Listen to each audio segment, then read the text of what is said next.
তাকদীর সম্বন্ধে নিম্নোক্ত বিষয়গুলিকে বিশ্বাস রাখা। 1. সব কিছু সৃষ্টি করবে পূর্বে আল্লাহ তাআলা সব কিছু লিখে রাখেন। 2. সব কিছু ঘটার পূর্বে আল্লাহ তাআলা অনধি জ্ঞানে সেসব কিছু সম্বন্ধে অবহিত এবং তার জন্য ইচ্ছা ও ইচ্ছা অনুসারে সব কিছু সংগঠিত হয়। 3. তিনি ভালো ও মন্দ সব কিছু সৃষ্টিকর্তা, তবে মন্দ সৃষ্টির জন্য তিনি দোষী নন এবং যে মাকলুক মন্দ উপার্জন করবে সে দোষী, কেননা মন্দ সৃষ্টি মন্দ নয়, বরং মন্দ উপার্জন হলো মন্দ। মন্দ সৃষ্টির এজন্যই মন্দ নয় যে তার মধ্যেও বহু রহস্য এবং বহু পরোক্ষ কল্যাণ নিহিত রয়েছে। তাই ভালো কাজে আল্লাহ সন্তুষ্টি এবং মন্দ কাজে তিনি অসন্তুষ্ট।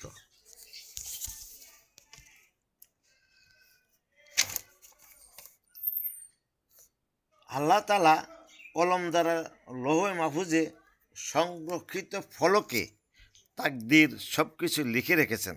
তাই লৌহ কলম লৌহে যা কিছু লিখে রাখা হয়েছে সব কিছু বিশ্বাস রাখা তাকদীরে বিশ্বাসের অন্তর্ভুক্ত। লিখে রাখা হয়েছে সব কিছুই। মানুষ একদিকে নিজেকে অক্ষম ভেবে নিজেকে দায়িত্বহীন মনে করবে না, এই বলে যে আমার কিছুই করার নেই। তাকদীরে যা আছে তাই তো হবে। আবার তাকদীরকে এড়িয়ে মানুষ খোদার পরিকল্পনার বাইরেও কিছু করে ফেলতে সক্ষম এমন মনে করবে না। মানুষের প্রতি আল্লাহর হুকুম ও আদেশ নিষেধ রয়েছে, তার কোনোটাই মানুষের সাধ্যের বাইরে নয়।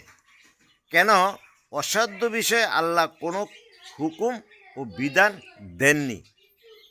আল্লাহ তাআলার উপর কোনো কিছু ওয়াজিব নয়, তিনি কাউকে কিছু দিতে বাধ্য নন, তার উপর কারো কোনো হুকুম চলে না। যা কিছু তিনি দান করেন সব তার রহমত ও মেহেরবানি মাত্র। আল্লাহ পাক আমাদেরকে আমল অনুযায়ী বরকত দেন। এই আমল যদি সুন্দর হয় আল্লাহ পাক আমাদের সুন্দর কাজ করার তৌফিক দেন। আমল যদি মন্দ হয় তাহলে আমার কাজও হবে মন্দ। এই জন্য পরীক্ষা হলো দুনিয়াতে, আখিরাতে তার ফল।